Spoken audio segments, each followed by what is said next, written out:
This is a last minute video on request, role of humour in the Tempest Act 3 Scene 2. Without wasting much of your time, I'll straight away start reading the answer. I hope that you are studying the mask, the banquet, the theme of forgiveness and reconciliation and so on. So let's begin this answer now. The chief source of humour in the Tempest is the drunken trio consisting of Caliban, Stephano and Trinculo. This humour, however, is not refined, but it is rather coarse. Now this line is very important. If you are asked about humour in the Tempest, you must write this line, this critical comment that the humour of Trinculo, Stephano and Caliban is not refined, but it is rather coarse. Stephano in Act 3, Scene 2. Now, this time I have written the act and scene correctly, so don't repeat my mistake. Be very careful and write and revise whatever you are presenting. Stephano in Act 3, Scene 2 is so crazy about wine that he would not drink a single drop of water till any wine is left in his cask. I have quoted the word drop. Caliban is extremely humble to Stephano but defiant and scornful towards Trinculo. The mutual contempt of Caliban and Trinculo for each other and their exchange of abusive remarks are amusing. Notice how I have used words like amusing, funny, humorous in this answer. This shows that I have understood the question and I am not just simply writing the summary of the act and the scene here. I am adding my interpretation, critical comments throughout the answer. So, the mutual contempt of Caliban and Trinculo is amusing. When Trinculo mocks at Caliban, the latter appeals to Stephano for protection.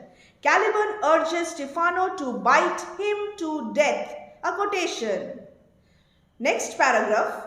Amusing also is the manner in which Ariel creates a misunderstanding first in the mind of Caliban and then in the mind of Stephano by uttering certain words into their ears and making them think that those words have been spoken by Trinculo. Here you may add 1 or 2 quotations.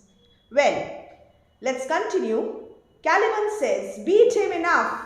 Stephano gives a beating to Trinculo for the latter's supposed misconduct.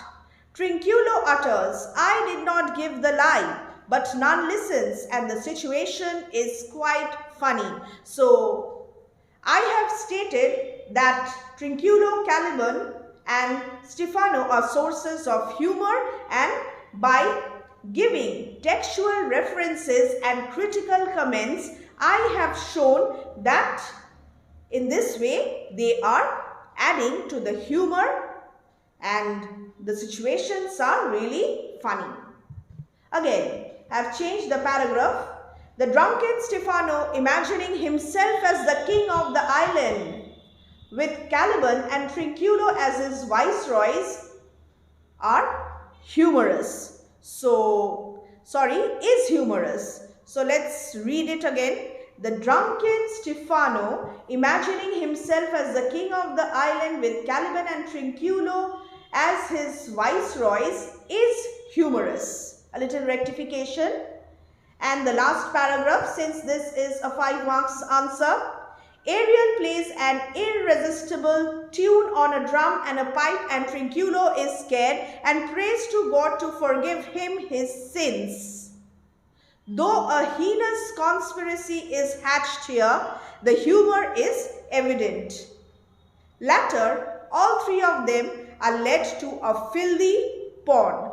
Now, if you are asked to concentrate on Act 3, Scene 2, you will write till here. And if you are asked to analyze the humour with reference to Acts 3, 4, 5, you will also add this section then in detail. Here I have just briefly mentioned the points.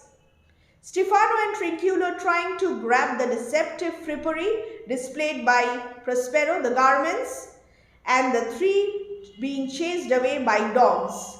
Use these two textual references if you are asked to write about the entire Acts 3, 4 and 5. In this answer, I have specifically mentioned Act 3, Scene 2.